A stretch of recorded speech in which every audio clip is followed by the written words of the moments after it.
ਇਹਦੇ 'ਚ ਕੋਈ ਸ਼ੱਕ ਨਹੀਂ ਹੈ ਕਿ ਬਾਦਲਾਂ ਨੇ ਆਪਣੀ ਮੋਨੋਪਲੀ ਜੋ ਅਕਾਲੀ ਦਲ ਦੇ ਉੱਤੇ ਸੀ, ਸ਼੍ਰੋਮਣੀ ਕਮੇਟੀ ਤੇ ਸੀ, ਉਹਦਾ ਫਾਇਦਾ ਚੱਕਦੇ ਆ ਪੀਟੀਸੀ ਨੂੰ ਹੀ ਸੋਲ ਜਿਹੜਾ ਉਹ ਰਾਈਟ ਦਵਾਏ। 3 ਦਿਨ ਪਹਿਲਾਂ ਭਗਵੰਤ ਮਾਨ ਇਹ ਕਹਿੰਦਾ ਹੈ ਕਿ ਜੀ ਅਸੀਂ ਇੱਕ ਸਪੈਸ਼ਲ ਕੈਬਨਿਟ ਮੀਟਿੰਗ ਕੀਤੀ, ਬਿੱਲ ਲਿਆ ਰਹੇ ਕਿ ਗੁਰਦੁਆਰਾ ਐਕਟ ਦੇ ਵਿੱਚ ਅਸੀਂ ਸੋਧ ਕਰ ਰਹੇ ਹਾਂ ਕਿ ਬਈ ਇਹ ਸਾਰਿਆਂ ਨੂੰ ਹੱਕ ਦਿੱਤਾ ਜਾਏ। ਅਚਾਨਕ ਇਹ ਮੁੱਦਾ ਪਹਿਲਾਂ ਇਹਨੇ ਹੀ ਚੁੱਕਿਆ, ਇੱਕ ਵਾਰੀ ਟਵੀਟ ਕੀਤਾ ਭਗਵੰਤ ਮਾਨ ਨੇ ਕਿ ਜੀ ਇਹ ਦਰਬਾਰ ਸਾਹਿਬ ਦਾ ਕੀਰਤਨ ਜਿਹੜਾ ਹੈ ਇਹ ਸਿਰਫ ਇੱਕੋ ਹੀ ਚੈਨਲ ਪੀਟੀਸੀ ਨੂੰ ਦੇ ਕੋਲ ਕਿਉਂ ਹੱਕ ਹੈ, ਸਭ ਕੋਲ ਹੋਣਾ ਚਾਹੀਦਾ। ਹੁਣ ਇਹ ਆਲ ਆਫ ਏ ਸਡਨ ਇੱਕ ਸ਼ਰਾਬੀ ਕਬਾਬੀ ਨੂੰ ਜਿਸ ਦਾ ਕੋਈ ਸਿੱਖੀ ਨਾਲ ਜਾਂ ਇਹ ਸੁਪਨਾ ਤਾਂ ਨਹੀਂ ਆਇਆ, ਯਾਨੀ ਹਰਪ੍ਰੀਤ ਸਿੰਘ ਦੇ ਕ੍ਰੈਡਿਟ 'ਚ ਜਾਂਦਾ ਇਨ ਸਪਾਈਟ ਆਫ ਕਿ ਅਸੀਂ ਕ੍ਰਿਟਿਕ ਰਹੇ ਹਾਂ ਕਿ ਉਹਨਾਂ ਨੇ ਆਪਣੇ ਜਥੇਦਾਰੀ ਦੇ ਕਾਰਜਕਾਲ ਵੇਲੇ ਸ਼੍ਰੋਮਣੀ ਕਮੇਟੀ 5 ਸਾਲ ਉਹ ਐਕਟਿੰਗ ਉਹਨਾਂ ਨੇ ਕੀਤੀ, ਪਰ ਉਸ ਐਕਟਿੰਗ ਦੇ ਵਿੱਚ ਇੱਕ ਗੱਲ ਅਸਲੀ ਵੀ ਉਹਨਾਂ ਨੇ ਸ਼੍ਰੋਮਣੀ ਕਮੇਟੀ ਨੂੰ ਕਹੀ ਕਿ ਭਾਈ ਇਹ ਜਿਹੜਾ ਪੀਟੀਸੀ ਹੈ ਇਸ ਦੇ ਕੋਲ ਨਹੀਂ ਰਹਿਣੇ ਚਾਹੀਦੇ, ਇਹ ਦੇਖੋ ਵੀ ਸ਼੍ਰੋਮਣੀ ਕਮੇਟੀ ਆਪਣਾ ਟਰਾਂਸਮਿਟਰ ਲਾਏ ਔਰ ਖੁਦ ਟਰਾਂਸਮਿਟ ਕਰੇ। ਐਸਜੀਪੀਸੀ ਠੀਕ ਹੈ ਕਿ ਗਲਤ ਹੈ, ਲੀਹ ਤੇ ਹੈ ਜਾਂ ਲੀਹ ਤੋਂ ਲੱਥ ਚੁੱਕੀ ਹੈ, ਸਿੱਖ ਸਮਾਜ ਖੁਦ ਚਿੰਤਨ ਕਰੇ, ਦਰੁਸਤ ਕਰੇ। ਭਗਵੰਤ ਸਰਕਾਰ ਨੂੰ ਸਿੱਖ ਧਾਰਮਿਕ ਮਾਮਲਿਆਂ ਅਤੇ ਸੰਸਥਾਵਾਂ ਵਿੱਚ ਦਖਲ ਦੇਣ ਦਾ ਕੋਈ ਹੱਕ ਨਹੀਂ।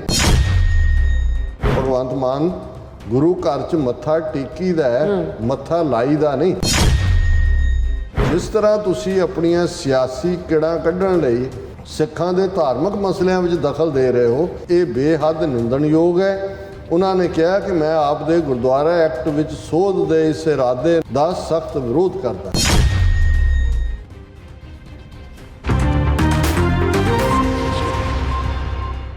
Viewers welcome back to program. So viewers ਗੱਲਬਾਤ ਕਰਨ ਜਾ ਰਹੇ ਹਾਂ ਕਿ ਹਿੰਦੂਤਵੀਆਂ ਵੱਲੋਂ ਆਮ ਆਦਮੀ ਪਾਰਟੀ ਦੀ ਪੰਜਾਬ ਵਿਚਲੀ ਭਗਵੰਤ ਮਾਨ ਦੀ ਸਰਕਾਰ ਰਾਹੀਂ ਸ਼੍ਰੋਮਣੀ ਕਮੇਟੀ ਤੇ ਕਬਜ਼ਾ ਕਰਨ ਦਾ ਅਮਲ ਜਿਹੜਾ ਉਹ ਸ਼ੁਰੂ ਹੋ ਗਿਆ ਔਰ ਦਰਬਾਰ ਸਾਹਿਬ ਤੋਂ ਸਭ ਕੇ ਚੈਨਲਾਂ ਲਈ ਗੁਰਬਾਣੀ ਕੀਰਤਨ ਦੇ ਰਿਲੇ ਦੇ ਮੁੱਦੇ ਨੂੰ ਨਾ ਸਿਰਫ ਇੱਕ ਬਹਾਨੇ ਵਜੋਂ ਵਰਤਿਆ ਗਿਆ ਹੈ, ਇਹ ਬੜੀ ਖਤਰਨਾਕ ਖੇਡ ਹੈ ਅਤੇ ਇਸ ਨੂੰ ਸਮਝਣ ਦੀ ਲੋੜ ਹੈ।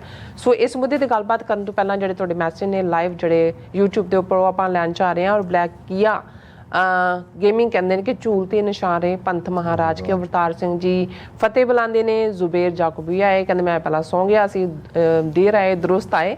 ਔਰ ਕਹਿੰਦੇ ਨੇ ਕਿ ਬਗੈਰਤ ਮੋਦੀ USA ਆ ਚੁੱਕਾ ਹੈ ਔਰ ਬਗੈਰਤ ਮੋਦੀ ਗੁਜਰਾਤੀ। ਸੋ ਵਾਹਿਗੁਰੂ ਜੀ ਕਹਿੰਦੇ ਨੇ, ਇੱਕ ਮਿੰਟ ਠਹਿਰੋ, ਜਸਟ ਜੀ ਕਹਿੰਦੇ ਨੇ ਕਿ Modi digital India union of India gone past its used by date. ਔਰ ਫਿਰ ਸਾਡੇ ਕੋਲ ਮੈਸੇਜ ਹੈਗਾ ਇਹ ਟੌਪ ਚਾਰਟਰਾਂ ਦੇ ਬਹੁਤ ਸਾਰੇ ਮੈਸੇਜ ਨੇ, ਅਸੀਂ ਪਹਿਲਾਂ ਹੀ ਉਹਨਾਂ ਦਾ ਧੰਨਵਾਦ ਕਰ ਦਿੰਦੇ ਹਾਂ। ਉਹ ਕਹਿੰਦੇ ਨੇ ਖਾਲਸਾ ਜ਼ਿੰਦਾਬਾਦ। ਐਂਡ ਫਿਰ ਸਾਡੇ ਕੋਲ ਮੈਸੇਜ ਆਏਗਾ ਕੁਲਵੰਤ ਸਿੰਘ ਜੀ ਵੀ ਕਹਿ ਰਹੇ ਨੇ ਆਏ ਨੇ ਔਰ ਗੁਰਨੇਕ ਸਿੰਘ ਜੀ ਵੀ ਆਏ ਨੇ, ਕਹਿੰਦੇ ਕੋਟਾਨ ਪ੍ਰਣਾਮ ਸ਼ਹੀਦਾਂ ਨੂੰ, ਖਾਲਸਾ ਜ਼ਿੰਦਾਬਾਦ। ਕੁਲਦੀਪ ਸਿੰਘ ਕਹਿੰਦੇ ਨੇ ਕਿ ਹੁਣ ਜ਼ਿਆਦਾ ਦੇਰ ਨਹੀਂ ਹੈ, ਸਿੱਖ ਕੌਮ ਦੀ ਆਵੇਗੀ ਜਲਦੀ ਨਵੀਂ ਸਵੇਰ ਜੀ। ਔਰ ਫਿਰ KS ਢਿੱਲੋਂ ਜੀ ਕਹਿੰਦੇ ਕਮਿੰਗ ਸੂਨ ਖਾਲਿਸਤਾਨ ਜ਼ਿੰਦਾਬਾਦ। ਔਰ ਵਾਹਿਗੁਰੂ ਜੀ ਕਹਿੰਦੇ ਨੇ ਵਾਹਿਗੁਰੂ ਜੀ ਅੱਗੇ ਇਹੀ ਅਰਦਾਸ ਹੈ। ਔਰ ਬਲਜੀਤ ਵਰਾਜ ਵੀ ਫਤਿਹ ਬੁਲਾਉਂਦੇ ਨੇ, ਬਲੈਕੀਆ ਗੇਮਿੰਗ ਵੀ ਸਾਨੂੰ ਫਤਿਹ ਬੁਲਾਉਂਦੇ ਨੇ। ਐਨ ਸੇਖੋ ਜੀ ਕਹਿੰਦੇ ਸਮਾਨ ਵੇਚਣ ਲਈ USA ਮਜਬੂਰ ਹੋ ਰਿਹਾ। ਹਾਂਜੀ ਬਿਲਕੁਲ, ਅਵਤਾਰ ਸਿੰਘ ਜੀ ਫਤਿਹ ਬੁਲਾਉਂਦੇ ਨੇ। ਔਰ ਵਾਹਿਗੁਰੂ ਜੀ ਕਹਿੰਦੇ ਬਾਈਡਨ ਨੂੰ ਕੀ ਲੋੜ ਪੈ ਗਈ ਹੈ ਕਿ ਨਾਜ਼ੀ ਮੋਦੀ ਦੀ। ਔਰ ਗੁਰਮੇਲ ਸਿੰਘ ਜੀ ਵੀ ਸਾਨੂੰ ਫਤਿਹ ਬੁਲਾਉਂਦੇ ਨੇ, ਖਾਲਸਾ ਜ਼ਿੰਦਾਬਾਦ ਲਿਖਦੇ ਨੇ। ਔਰ ਇਸੇ ਤਰ੍ਹਾਂ ਮੇਰਾ ਖਿਆਲ ਹੈ ਵਕਤ ਦੇ ਤਕਾਜ਼ੇ ਨੂੰ ਦੇਖਦੇ ਹਾਂ ਅਸੀਂ ਸਾਰਿਆਂ ਦਾ ਸਾਂਝਾ ਸ਼ੁਕਰੀਆ ਅਦਾ ਕਰਦੇ ਹਾਂ। ਦੇਖੋ ਇਸ ਇਸ਼ੂ ਦੇ ਉੱਤੇ ਅਸੀਂ ਕੱਲ੍ਹ ਦੇ ਪ੍ਰੋਗਰਾਮ 'ਚ ਵੀ ਥੋੜ੍ਹਾ ਜਿਹਾ ਪਾਸਿੰਗ ਰੈਫਰੈਂਸ ਦਿੱਤਾ ਸੀ, ਅੱਜ ਵੀ ਅਸੀਂ ਓਪਨਿੰਗ ਸੈਗਮੈਂਟ 'ਚ ਗੱਲ ਕੀਤੀ, ਪਰ ਇਹ ਮਸਲਾ ਬੜਾ ਗੰਭੀਰ ਹੈ, ਸੀਰੀਅਸ ਹੈ। ਕਿਉਂਕਿ ਜਿਵੇਂ ਮੇਰੇ ਇੱਕ ਸੁਭਾਅ ਦਾ ਹਿੱਸਾ ਹੈ ਕਿ ਮੈਂ ਕਿਸੇ ਵੀ ਜਦੋਂ ਇਸ਼ੂ ਵੱਲ ਦੇਖਦਾ ਤੇ ਉਸ ਦੀ ਤਹਿ ਨੂੰ ਜੜ ਨੂੰ ਸਮਝਣ ਦੀ ਕੋਸ਼ਿਸ਼ ਹੁੰਦੀ ਹੈ, ਕਿਉਂਕਿ ਬਾਕੀ ਤਾਂ ਇੱਕ ਉਹਦਾ ਪਸਾਰਾ ਹੁੰਦਾ ਹੈ ਰੁੱਖ ਦਾ, ਉਸ ਨੂੰ ਕਿੰਨਾ ਲੰਬਾ ਹੋ ਗਿਆ, ਕਿੰਨੇ ਉਹਨੂੰ ਫਲ ਲੱਗੇ ਜਾਂ ਕਿੰਨੇ ਪੱਤੇ ਨੇ ਉਹਦੇ, ਉਹਨਾਂ ਗਿਣਤੀਆਂ ਦਾ ਫਾਇਦਾ ਨਹੀਂ ਹੁੰਦਾ।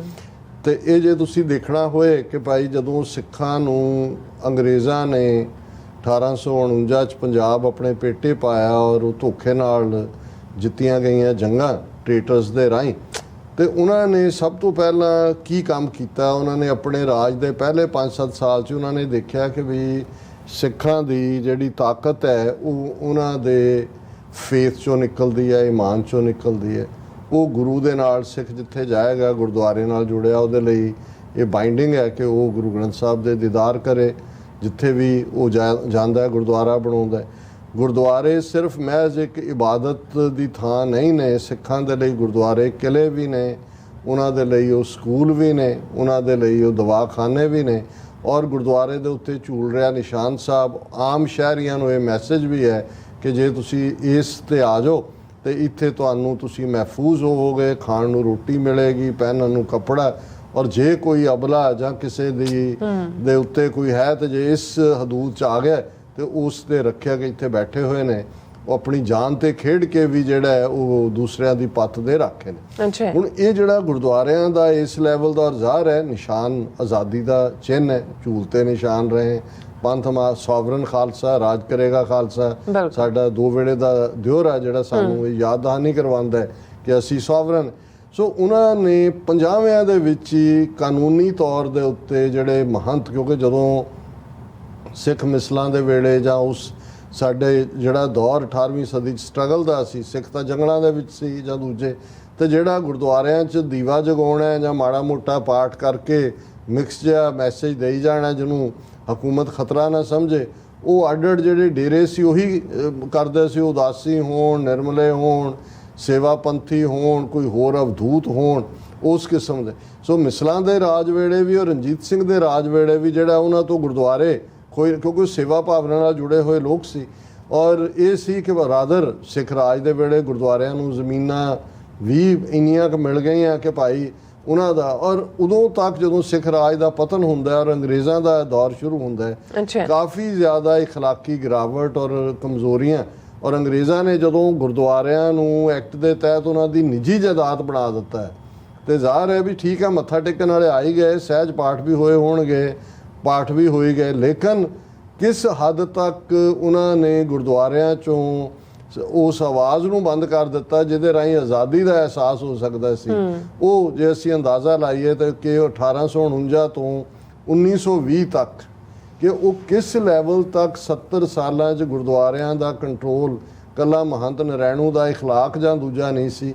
ਜਦੋਂ ਜਲਿਆਂਵਾਲਾ ਬਾਗ ਦਾ ਕਾਂਡ ਕੀਤਾ ਜਾਂਦਾ ਹੈ ਮਾਈਕਲ ਔਡਵਾਇਰ ਪੰਜਾਬ ਦੇ ਗਵਰਨਰ ਵੱਲੋਂ ਔਰ ਉਹਦਾ ਗਰਾਊਂਡ ਬ੍ਰਿਗੇਡੀਅਰ ਡਾਇਰ ਵੱਲੋਂ, ਤੇ ਅਰੂੜ ਸਿੰਘ ਜਿਹੜਾ ਅਗਲੇ ਦਿਨ ਸੱਦ ਕੇ ਉਹਨੂੰ ਡਾਇਰ ਨੂੰ ਸਿਰੋਪਾਓ ਦਿੰਦਾ ਅਕਾਲ ਤਖਤ ਤੇ। ਔਰ ਸਿੱਖਾਂ ਨੂੰ ਇਹ ਰਿਅਲਾਈਜ਼, ਔਰ ਉਸ ਸਾਰੇ ਪੀਰੀਅਡ 'ਚ ਗਦਰ ਪਾਰਟੀ ਵਾਲੇ ਆਏ, ਉਹਨਾਂ ਨੂੰ ਡਿਕਲੇਅਰ ਕਰਤਾ ਪੁਜਾਰੀਆਂ ਨੇ ਕਿ ਜੀ ਇਹ ਤਾਂ ਸਿੱਖ ਹੀ ਨਹੀਂ ਹੈਗੇ, ਇਹ ਜਿਹੜਾ ਅੰਗਰੇਜ਼ਾਂ ਦੇ ਸੋਲੇ, ਕਿਉਂਕਿ ਉਹਨਾਂ ਨੇ ਸਿੱਧੇ ਤੌਰ ਤੇ ਗੁਰਦੁਆਰਿਆਂ ਦਾ ਕੰਟਰੋਲ ਕਰਨ ਦੀ ਥਾਂ ਮਹੰਤਾਂ ਨੂੰ ਅੱਗੇ ਕੀਤਾ ਔਰ ਉਹਨਾਂ ਨੂੰ ਹੱਕ ਦਿੱਤੇ। ਕਰਪਟ ਵੀ ਉਹ ਕਰ ਦਿੱਤੇ ਹੋ ਜਾਂਦੇ ਨੇ ਜਦੋਂ ਅੰਨੀ ਪਾਵਰ ਪੈਸਾ ਆਉਂਦਾ।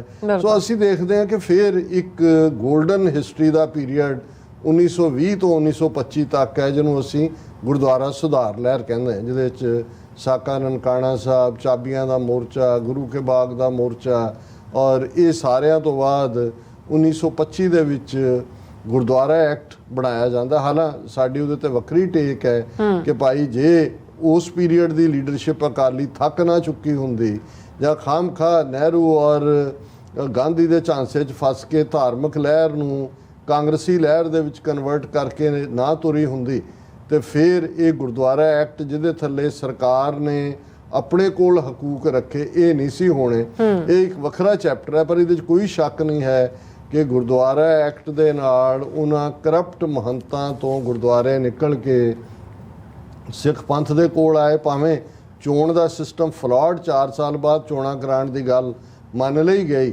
ਲੇਕਿਨ ਅੰਗਰੇਜ਼ਾਂ ਦੇ ਬਾਕੀ ਪੀਰੀਅਡਸ ਦੇ ਵਿੱਚ ਕੋਈ ਇਸ ਕਿਸਮ ਦੀ ਟਰਬਲ ਨਹੀਂ ਆਈ। 47 ਤੋਂ ਫੌਰਨ ਬਾਅਦ ਜਿਹੜੀ ਗੱਲ ਅੰਗਰੇਜ਼ਾਂ ਨੇ 1849 'ਚ ਪੰਜਾਬ ਲੈਣ ਤੋਂ ਬਾਅਦ ਸੋਚੀ ਸੀ, ਉਹੀ ਨਹਿਰੂ ਦੇ ਦਿਮਾਗ 'ਚ। ਨਹਿਰੂ ਨੇ ਤਾਂ ਗ੍ਰਿਫਤਾਰੀ ਵੀ ਦਿੱਤੀ ਹੋਈ ਸੀ ਨਾਭੇ ਆ ਕੇ ਇੱਕ ਪੀਰੀਅਡ 'ਚ। ਗਾਂਧੀ ਖੁਦ ਨਨਕਾਣਾ ਸਾਹਿਬ ਆਇਆ ਹੋਇਆ ਸੀ ਸਾਕੇ ਦੇ ਵਿੱਚ। ਔਰ ਨਹਿਰੂ ਨੂੰ ਵੀ ਇਹ ਲੱਗਾ ਕਿ ਬਈ ਇਹ ਜਦੋਂ ਜੇ ਗੁਰਦੁਆਰਿਆਂ ਦੇ ਉੱਤੇ ਤੁਹਾਡਾ ਸਰਕਾਰੀ ਕੰਟਰੋਲ ਰਹੇ ਜਾਂ ਘੱਟੋ ਘੱਟ ਤੁਹਾਡੇ ਉਸ ਕਿਸਮ ਦੇ ਏਜੰਟ ਉੱਥੇ ਬੈਠੇ ਹੋਣ। ਔਰ ਫਿਰ ਅਸੀਂ ਆਲਰੇਡੀ ਜ਼ਿਕਰ ਕੀਤਾ ਹੈ ਕਿ ਵੀ ਕਿਵੇਂ ਗੁਰਦੁਆਰਾ ਚੋਣਾਂ ਦੇ ਵਿੱਚ ਵੀ ਕਾਂਗਰਸ ਔਰ ਕਮਿਊਨਿਸਟ ਲੜਦੇ ਸੀ। ਚੋਣਾਂ ਕਦੋਂ ਕਰਵਾਉਣੀਆਂ ਫੈਸਲਾ ਤਾਂ ਸੈਂਟਰ ਗਵਰਨਮੈਂਟ ਨੇ ਹੀ ਕਰਨਾ ਸੀ। ਔਰ ਉਹ ਇੰਨੀ ਇੰਟਰਫੇਰੈਂਸ ਕਈ ਵਾਰ ਸਾਧ ਸੰਗਤ ਬੋਰਡ ਬਣਾ ਦਿੱਤਾ, ਕੋਈ ਹੋਰ ਬਣਾ ਦਿੱਤਾ। ਮਾਸਟਰ ਤਾਰਾ ਸਿੰਘ ਨੇ ਭਾਵੇਂ 47 ਦਾ ਬਲੰਡਰ ਕੀਤਾ, ਪਰ ਇੱਕ ਕ੍ਰੈਡਿਟ ਉਹਨੂੰ ਜਾਂਦਾ ਕਿ ਉਹਨੇ ਬੜੀ ਸਖਤੀ ਨਾਲ ਜਿਹੜਾ ਉਹ ਕਾਂਗਰਸ ਜਾਂ ਦਿੱਲੀ ਸਰਕਾਰ ਦੇ ਇੰਟਰਫੇਰੈਂਸ ਗੁਰਦੁਆਰਿਆਂ 'ਚ ਨਹੀਂ ਹੋਣ ਦਿੱਤੀ। ਸ਼੍ਰੋਮਣੀ ਕਮੇਟੀ ਚੋਣਾਂ 'ਚ ਵੀ ਸਰਕਾਰੀ ਏਜੰਟਾਂ ਨੂੰ ਉਹ ਡਿਫੀਟ ਕਰਦਾ ਰਿਹਾ ਔਰ ਨਹਿਰੂ ਨੂੰ ਫਿਰ ਫਾਈਨਲੀ ਇਹ ਰਿਅਲਾਈਜ਼ ਹੋਇਆ ਕਿ ਇਹ ਉਹਨਾਂ ਦਾ ਕੱਪ ਆਫ ਕੇਕ ਨਹੀਂ ਹੈ। ਉਹਨਾਂ ਦੇ ਉਮੀਦਵਾਰ ਹਰ ਵਾਰੀ ਜ਼ਮਾਨਤਾਂ ਜ਼ਬਤ ਕਰਾਉਂਦੇ ਸੀ ਔਰ 1950 ਦੇ ਅਖੀਰ 'ਚ ਇੱਕ ਪੈਕਟ ਜਿਹਨੂੰ ਨਹਿਰੂ ਤਾਰਾ ਸਿੰਘ ਪੈਕਟ ਕਿਹਾ ਗਿਆ, ਕਿਉਂਕਿ ਨਹਿਰੂ ਪ੍ਰਾਈਮ ਮਿਨਿਸਟਰ ਸੀ, ਤਾਰਾ ਸਿੰਘ ਸ਼੍ਰੋਮਣੀ ਕਮੇਟੀ ਔਰ ਅਕਾਲੀ ਦਲ ਦੇ ਇੱਕ ਵੇਲੇ ਵੀ ਪ੍ਰਧਾਨ ਰਹੇ ਨੇ, ਉਹਦੇ ਥੱਲੇ ਹੋਇਆ ਕਿ ਜੀ ਸਰਕਾਰ ਦਖਲਅੰਦਾਜ਼ੀ ਨਹੀਂ ਕਰੇਗੀ। ਗੁਰਦੁਆਰਾ ਐਕਟ ਦੇ ਵਿੱਚ ਇੱਕ ਅਮੈਂਡਮੈਂਟ ਜਿਹੜੀ ਹੈ 1956 ਦੇ ਵਿੱਚ ਜਿਹੜਾ ਪੈਪਸੂ ਸੀ, ਜਦੋਂ ਸਟੇਟ ਤੋੜ ਕੇ ਪੰਜਾਬ 'ਚ ਰਲਾਈ ਗਈ ਤੇ ਪੈਪਸੂ ਦੇ ਗੁਰਦੁਆਰੇ ਵੀ ਜਿਹੜੇ ਨੇ ਸ਼੍ਰੋਮਣੀ ਕਮੇਟੀ ਦੇ ਹਵਾਲੇ ਕੀਤੇ ਗਏ ਔਰ ਇਹ ਰਵਾਇਤ ਟ੍ਰੈਡੀਸ਼ਨਲ ਪ੍ਰੈਸੀਡੈਂਟ ਮੰਨਿਆ ਗਿਆ ਕਿ ਭਾਈ ਕੋਈ ਵੀ ਸੋਧ ਜਿਹੜੀ ਹੈ ਗੁਰਦੁਆਰਾ ਐਕਟ 'ਚ ਨਹੀਂ ਹੋਏਗੀ ਜਿਹਨੂੰ ਸ਼੍ਰੋਮਣੀ ਕਮੇਟੀ ਪਾਸ ਕਰਕੇ ਨਹੀਂ ਭੇਜੇਗੀ। ਸੋ ਉਹਦੇ ਥੱਲੇ ਹੀ ਪੈਪਸੂ ਵਾਲਾ ਵੀ ਐਂਟਰ ਹੋਇਆ। ਉਹਦੇ ਥੱਲੇ ਅਸੀਂ ਦੇਖਦੇ ਹਾਂ ਕਿ 1990 'ਚ ਇੱਕ ਸਹਿਜਧਾਰੀ ਫੈਡਰੇਸ਼ਨ ਦੇ ਨਾਂ ਥੱਲੇ ਪਰਮਜੀਤ ਰਾਣੂ ਨਾਂ ਦਾ RSS ਦਾ ਏਜੰਟ ਜਿਹਨੇ ਚੈਲੰਜ ਕੀਤਾ ਸੀ ਜੀ ਸਿੱਖੀ ਸਰੂਪ ਵਾਲਿਆਂ ਨੂੰ ਹੀ ਕਿਉਂ ਹੱਕ ਹੈ ਵੋਟ ਦਾ, ਦੂਜੇ ਕਿਉਂ ਨਹੀਂ ਹੋ ਸਕਦੇ। ਉਹ ਆਰਡੀਨੈਂਸ ਤਾਂ ਸਰਕਾਰ ਨੇ ਜਾਰੀ ਕਰਤਾ, ਉਹ ਲੈਪਸ ਹੋ ਗਿਆ, ਸੁਪਰੀਮ ਕੋਰਟ ਨੇ ਫੈਸਲਾ ਉਹਦੇ ਹੱਕ 'ਚ ਦੇ ਦਿੱਤਾ। ਫਿਰ ਵਾਜਪਾਈ ਦੀ ਸਰਕਾਰ ਵੇਲੇ ਟੌੜੇ ਦੇ ਕਹਿਣ ਤੇ ਪ੍ਰੋਪਰ ਲਾਅ ਬਣਾਇਆ ਗਿਆ ਔਰ ਜਿਹੜਾ ਉਹਦੇ 'ਚ ਇਹ ਪਾਸ ਹੋਇਆ ਕਿ ਸਿਰਫ ਸਿੱਖੀ ਸਰੂਪ ਵਾਲਾ ਹੀ ਸ਼੍ਰੋਮਣੀ ਕਮੇਟੀ ਦਾ ਵੋਟਰ ਹੋ ਸਕਦਾ। ਸੋ ਇਹ ਜਿਹੜਾ ਪ੍ਰੈਸੀਡੈਂਟ ਪ੍ਰੋਪਰ ਚੱਲ ਰਿਹਾ ਸੀ, ਇਹਦੇ ਬਾਵਜੂਦ ਸ਼੍ਰੋਮਣੀ ਕਮੇਟੀ ਚੋਣਾਂ ਕਦੋਂ ਕਰਵਾਉਣੀਆਂ ਨੇ ਉਹ ਸਰਕਾਰ ਹੀ ਦੇਖਦੀ ਸੀ। ਬਾਦਲ ਉਹਨਾਂ ਦੇ ਹੀ ਦੁਮ ਛੱਲੇ ਰਹੇ ਔਰ ਹੁਣ ਵੀ ਪਿਛਲੇ 13 ਸਾਲਾਂ ਤੋਂ ਚੋਣਾਂ ਨਹੀਂ ਹੋਈਆਂ। ਫਿਰ ਅਸੀਂ ਦੇਖਦੇ ਹਾਂ ਕਿਵੇਂ ਸ਼ੈਤਾਨੀ ਨਾਲ ਹੁੱਡੇ ਦੀ ਸਰਕਾਰ ਨੇ ਹਰਿਆਣਾ ਕਮੇਟੀ ਬਣਾ ਦਿੱਤੀ ਅੱਡ ਕਰਕੇ ਔਰ ਖੱਟੜ ਦੀ ਸਰਕਾਰ ਨੇ ਸੁਪਰੀਮ ਕੋਰਟ ਰਾਹੀਂ ਫੈਸਲਾ ਲੈ ਕੇ 55 ਦੇ ਕਰੀਬ ਇਤਿਹਾਸਕ ਗੁਰਦੁਆਰੇ ਬਾਹਰ ਕੱਢ ਲਏ। ਦਿੱਲੀ ਕਮੇਟੀ ਜਿਹੜੀ ਅੱਡ ਬਣੀ ਹੋਈ ਸੀ ਸ਼੍ਰੋਮਣੀ ਕਮੇਟੀ ਤੋਂ, ਉਹ ਸਿੱਧੀ ਬੀਜੇਪੀ ਦੇ ਕੰਟਰੋਲ 'ਚ ਹੈ। ਹਰਿਆਣਾ ਕਮੇਟੀ ਵੀ ਖੱਟੜ ਦੇ ਕੰਟਰੋਲ 'ਚ ਹੈਗੀ ਹੈ। ਹਜ਼ੂਰ ਸਾਹਿਬ ਔਰ ਪਟਨਾ ਸਾਹਿਬ ਬੋਰਡ ਪਹਿਲਾਂ ਹੀ ਨੇ। ਹੁਣ ਜਿਹੜਾ ਇੰਨਾ ਕੁ ਰਹਿ ਗਿਆ ਜਿਹਦੇ 'ਚ ਪੰਜਾਬ, ਚੰਡੀਗੜ੍ਹ ਔਰ ਹਿਮਾਚਲ ਇਹੀ ਇਹਨਾਂ ਦੀ ਜੁਰਿਸਡਿਕਸ਼ਨ ਹੈ। ਹੁਣ ਤੁਸੀਂ ਦੇਖੋ, ਜਦੋਂ ਅਸੀਂ ਹਮੇਸ਼ਾ ਕਿਹਾ ਕਿ ਇਹ ਬਾਣੀਆਂ ਦਿੱਲੀ ਦਾ ਗਾਂਧੀ ਟੋਪੀ, ਇਹ B ਟੀਮ RSS ਦੀ, ਕਿਸ ਤੇਜ਼ੀ ਨਾਲ ਇਸ ਸ਼ਰਾਬੀ ਆਦਮੀ ਨੇ ਭਗਵੰਤ ਮਾਨ ਤੋਂ ਜਿਹੜੀ ਇੱਕ ਸਾਲ ਦੇ ਪੀਰੀਅਡ ਦੀ ਕਾਰਗੁਜ਼ਾਰੀ ਦੇਖੋ, ਪਾਣੀਆਂ ਦੀ ਲੁੱਟ ਬਰਾਬਰ ਜਾਰੀ ਹੈ। ਭਾਖੜਾ ਬਿਆਸ ਮੈਨੇਜਮੈਂਟ ਬੋਰਡ 'ਚੋਂ ਪੰਜਾਬ ਦੇ ਨੁਮਾਇੰਦੇ ਕੱਢ ਦਿੱਤੇ ਗਏ। ਚੰਡੀਗੜ੍ਹ ਨੂੰ ਆਕੂਪਾਈ ਕਰਨ ਦੀ ਲਾਈਨ ਉਹਨਾਂ ਨੇ ਬਿਲਕੁਲ ਬਣਾਈ ਹੋਈ ਹੈ। ਪੰਜਾਬ ਦੇ ਵਿੱਚ ਹਿੰਦੀ ਦੇ ਬੋਰਡਾਂ ਦੀ ਭਰਮਾਰ ਹੈ ਔਰ ਹਿੰਦੀ ਵੀ ਉਸ ਕਿਸਮ ਦੀ ਜਿਹੜੀ ਕਿ ਸਮਝ ਤੋਂ ਬਾਹਰ ਹੈ। ਔਰ ਅਚਾਨਕ ਇਹ ਮੁੱਦਾ ਪਹਿਲਾਂ ਇਹਨੇ ਹੀ ਚੁੱਕਿਆ। ਇੱਕ ਵਾਰੀ ਟਵੀਟ ਕੀਤਾ ਭਗਵੰਤ ਮਾਨ ਨੇ ਕਿ ਜੀ ਇਹ ਦਰਬਾਰ ਸਾਹਿਬ ਦਾ ਕੀਰਤਨ ਜਿਹੜਾ ਹੈ ਇਹ ਸਿਰਫ ਇੱਕੋ ਹੀ ਚੈਨਲ PTC ਨੂੰ ਦੇ ਕੋਲ ਕਿਉਂ ਹੱਕ ਹੈ, ਸਭ ਕੋਲ ਹੋਣਾ ਚਾਹੀਦਾ। ਹੁਣ ਇਹ ਆਲ ਆਫ ਏ ਸਡਨ ਇੱਕ ਸ਼ਰਾਬੀ ਕਬਾਬੀ ਨੂੰ ਜਿਸ ਦਾ ਕੋਈ ਸਿੱਖੀ ਨਾਲ ਜਾਂ ਇਹ ਸੁਪਨਾ ਤਾਂ ਨਹੀਂ ਆਇਆ। ਇਹਦਾ ਮਤਲਬ ਇਹ ਹੈ ਵੀ ਆਲਰੇਡੀ ਉਹਨਾਂ ਨੇ ਇਹ ਕੰਮ ਕਰਨਾ ਕਿ ਵੀ ਆਧਾਰ ਬਣਾਓ ਗੁਰਬਾਣੀ ਰਿਲੇ ਦਾ। ਹੁਣ ਇਹਦੇ 'ਚ ਕੋਈ ਸ਼ੱਕ ਨਹੀਂ ਹੈ ਕਿ ਬਾਦਲਾਂ ਨੇ ਆਪਣੀ ਮੋਨੋਪਲੀ ਜੋ ਅਕਾਲੀ ਦਲ ਦੇ ਉੱਤੇ ਸੀ, ਸ਼੍ਰੋਮਣੀ ਕਮੇਟੀ ਤੇ ਸੀ, ਉਹਦਾ ਫਾਇਦਾ ਚੱਕਦੇ ਆ PTC ਨੂੰ ਹੀ ਸੋਲ ਜਿਹੜਾ ਉਹ ਰਾਈਟ ਦਵਾਏ ਔਰ ਇਹ ਗਿਆਨੀ ਹਰਪ੍ਰੀਤ ਸਿੰਘ ਦੇ ਕ੍ਰੈਡਿਟ 'ਚ ਜਾਂਦਾ ਇਨ ਸਪਾਈਟ ਆਫ ਕਿ ਅਸੀਂ ਕ੍ਰਿਟਿਕ ਰਹੇ ਹਾਂ ਕਿ ਉਹਨਾਂ ਨੇ ਆਪਣੇ ਜਥੇਦਾਰੀ ਦੇ ਕਾਰਜਕਾਲ ਵੇਲੇ ਸ਼੍ਰੋਮਣੀ ਕਮੇਟੀ 5 ਸਾਲ ਉਹ ਐਕਟਿੰਗ ਉਹਨਾਂ ਨੇ ਕੀਤੀ, ਪਰ ਉਸ ਐਕਟਿੰਗ ਦੇ ਵਿੱਚ ਇੱਕ ਗੱਲ ਅਸਲੀ ਵੀ ਉਹਨਾਂ ਨੇ ਸ਼੍ਰੋਮਣੀ ਕਮੇਟੀ ਨੂੰ ਕਹੀ ਕਿ ਭਾਈ ਇਹ ਜਿਹੜਾ PTC ਹੈ ਇਸ ਦੇ ਕੋਲ ਨਹੀਂ ਰਹਿਣੇ ਚਾਹੀਦੇ। ਇਹ ਦੇਖੋ ਵੀ ਸ਼੍ਰੋਮਣੀ ਕਮੇਟੀ ਆਪਣਾ ਟਰਾਂਸਮਿਟਰ ਲਾਏ ਔਰ ਖੁਦ ਟਰਾਂਸਮਿਟ ਕਰੇ। ਹਾਲਾਂਕਿ ਇਹਦਾ ਰੀਜ਼ਨ ਵੀ ਸੀ ਕਿ PTC ਦੇ ਇੱਕ ਹਾਇਰ ਲੇਡੀ ਇੱਕ ਸੈਕਸ ਸਕੈਂਡਲ ਦੇ ਵਿੱਚ ਕਿ ਕਿਵੇਂ ਸ਼ੋਸ਼ਣ ਹੁੰਦਾ ਉਹਨਾਂ ਦੇ ਸਾਰੇ 'ਚ ਉਹਦੇ 'ਚ ਆਈ, ਉਦੋਂ ਕਿ ਡਿਬੇਟ ਭਖੀ। ਹੁਣ ਇਹ ਸਿੱਖਾਂ ਦਾ ਅੰਦਰੂਨੀ ਹਿੱਸਾ ਹੈ ਸ਼੍ਰੋਮਣੀ ਕਮੇਟੀ ਗੁਰਦੁਆਰਿਆਂ ਦਾ। ਹੁਣ ਅਸੀਂ ਅਚਾਨਕ ਦੇਖਦੇ ਹਾਂ ਕਿ 3 ਦਿਨ ਪਹਿਲਾਂ ਭਗਵੰਤ ਮਾਨ ਇਹ ਕਹਿੰਦਾ ਹੈ ਕਿ ਜੀ ਅਸੀਂ ਇੱਕ ਸਪੈਸ਼ਲ ਕੈਬਨਿਟ ਮੀਟਿੰਗ ਕੀਤੀ, ਬਿੱਲ ਲਿਆ ਰਹੇ ਕਿ ਗੁਰਦੁਆਰਾ ਐਕਟ ਦੇ ਵਿੱਚ ਅਸੀਂ ਸੋਧ ਕਰ ਰਹੇ ਹਾਂ ਕਿ ਵੀ ਇਹ ਸਾਰਿਆਂ ਨੂੰ ਹੱਕ ਦਿੱਤਾ ਜਾਏ ਕੀਰਤਨ। ਹੁਣ ਬਹੁਤਿਆਂ ਨੂੰ ਲੱਗਦਾ ਜੀ ਦੇਖੋ ਇਹ ਬਿਲਕੁਲ ਠੀਕ ਇਸ਼ੂ ਹੈ, ਲੇਕਿਨ ਤੁਸੀਂ ਅੱਜ ਦੇਖੋ ਕਿ ਵੀ ਜਿਹਨੂੰ ਸਾਡਾ ਇੱਕ ਤਬਕਾ ਸਿੱਖਾਂ ਦੀ ਪਾਰਲੀਮੈਂਟ ਕਹਿੰਦਾ ਹੈ, ਇੰਨਾ ਵੱਡਾ 100 ਸਾਲ ਦਾ ਇਤਿਹਾਸ, 1200 ਕਰੋੜ ਦਾ ਬਜਟ ਔਰ ਦੂਜਾ ਇੱਕ ਪੰਜਾਬ ਦੇ ਸ਼ਰਾਬੀ ਚੀਫ ਮਿਨਿਸਟਰ ਦੀ ਅਗਵਾਈ ਜਿਸ ਨੂੰ ਦਿੱਲੀ ਦਾ ਟੋਪੀ ਵਾਲਾ ਚਲਾਉਂਦਾ, ਉਹ ਬਹਿ ਕੇ ਤੁਹਾਡੇ ਇਹ ਤਾਂ ਜਦੋਂ ਮਰਜ਼ੀ ਤੁਹਾਡੇ ਗੁਰਦੁਆਰਾ ਐਕਟ ਦਾ ਭੋਗ ਪਾ। ਗੁਰਦੁਆਰਾ ਐਕਟ ਦਾ ਤਾਂ ਮਤਲਬ ਹੀ ਨਹੀਂ ਰਹਿ ਗਿਆ ਹੁਣ, ਕਿਉਂਕਿ ਜਿਸ ਅੰਦਾਜ਼ ਉਹਨਾਂ ਨੇ ਹਰਿਆਣਾ ਬਾਹਰ ਕੱਢਿਆ, ਜਿੱਦਣ ਹਿਮਾਚਲ 'ਚ ਦੁਬਾਰਾ ਇਹਨਾਂ ਦੀ ਸਰਕਾਰ ਬਣੀ, ਹਿਮਾਚਲ ਦੇ ਵੀ ਜਿਹੜੇ 5-7 ਗੁਰਦੁਆਰੇ ਨੇ ਉਹ ਅੱਡ ਕਮੇਟੀ ਬਣਾ ਦੇਣਗੇ। ਚੰਡੀਗੜ੍ਹ ਤਾਂ ਹੈ ਹੀ ਇਹਨਾਂ ਦਾ ਯੂਨੀਅਨ ਟੈਰੀਟਰੀ ਹੈ ਤੇ ਪੰਜਾਬ ਦੇ ਗੁਰਦੁਆਰਿਆਂ ਦੇ ਲਈ ਵੀ ਪੰਜਾਬ ਸਰਕਾਰ ਦੀ ਇਹ ਫੈਸਲਾ ਕਰੇਗੀ ਕਿ ਤੁਸੀਂ ਕੀ ਕਰਨਾ ਹੈ, ਔਰ ਇਹ ਬਹੁਤ ਖਤਰਨਾਕ ਮੂਵ ਹੈ। ਔਰ ਈਵਨ ਇਸ ਦੇ ਉੱਤੇ ਮੈਂ ਸਮਝਦਾ ਵੀ ਧਰਮਵੀਰ ਗਾਂਧੀ, ਹਾਲਾਂ ਉਹ ਇੱਕ ਲੈਫਟਿਸਟ ਪੱਖੀ ਉਹਨਾਂ ਦੀ ਵਿਚਾਰਧਾਰਾ ਹੈ, ਉਹਨਾਂ ਨੇ ਟਵੀਟ ਕੀਤਾ SGPC ਠੀਕ ਹੈ ਕਿ ਗਲਤ ਹੈ, ਲੀਹ ਤੇ ਹੈ ਜਾਂ ਲੀਹ ਤੋਂ ਲੱਥ ਚੁੱਕੀ ਹੈ, ਸਿੱਖ ਸਮਾਜ ਖੁਦ ਚਿੰਤਨ ਕਰੇ, ਦਰੁਸਤ ਕਰੇ। ਭਗਵੰਤ ਸਰਕਾਰ ਨੂੰ ਸਿੱਖ ਧਾਰਮਿਕ ਮਾਮਲਿਆਂ ਅਤੇ ਸੰਸਥਾਵਾਂ ਵਿੱਚ ਦਖਲ ਦੇਣ ਦਾ ਕੋਈ ਹੱਕ ਨਹੀਂ ਕਿ ਇਹ ਸਿੱਖਾਂ ਦਾ ਇਸ਼ੂ ਹੈ। ਈਵਨ ਇਸ ਮਾਮਲੇ 'ਚ ਭਾਵੇਂ ਕਾਂਗਰਸ ਛੱਡ ਕੇ BJP 'ਚ ਜਾ ਚੁੱਕਾ ਹੈ ਸੁਨੀਲ ਜਾਖੜ, ਉਹਨੇ ਵੀ ਟਵੀਟ ਕੀਤਾ। ਉਹਨਾਂ ਨੇ ਕਿਹਾ ਕਿ ਭਗਵੰਤ ਮਾਨ ਗੁਰੂ ਘਰ 'ਚ ਮੱਥਾ ਟੇਕੀਦਾ ਹੈ, ਮੱਥਾ ਲਾਈਦਾ ਨਹੀਂ। ਮੈਂ ਇਸ ਗੱਲ ਦਾ ਧਾਰਨੀ ਹਾਂ ਕਿ ਗੁਰਬਾਣੀ ਪ੍ਰਸਾਰਣ 'ਚ ਕਿਸੇ ਦਾ ਏਕਾਧਿਕਾਰ ਨਹੀਂ ਹੋਣਾ ਚਾਹੀਦਾ, ਸਾਰੇ ਹੀ ਉਹ ਕਹਿੰਦੇ ਨੇ। ਪਰ ਜਿਸ ਤਰ੍ਹਾਂ ਤੁਸੀਂ ਆਪਣੀਆਂ ਸਿਆਸੀ ਕਿੜਾਂ ਕੱਢਣ ਲਈ ਸਿੱਖਾਂ ਦੇ ਧਾਰਮਿਕ ਮਸਲਿਆਂ ਵਿੱਚ ਦਖਲ ਦੇ ਰਹੇ ਹੋ, ਇਹ ਬੇਹੱਦ ਨਿੰਦਣਯੋਗ ਹੈ।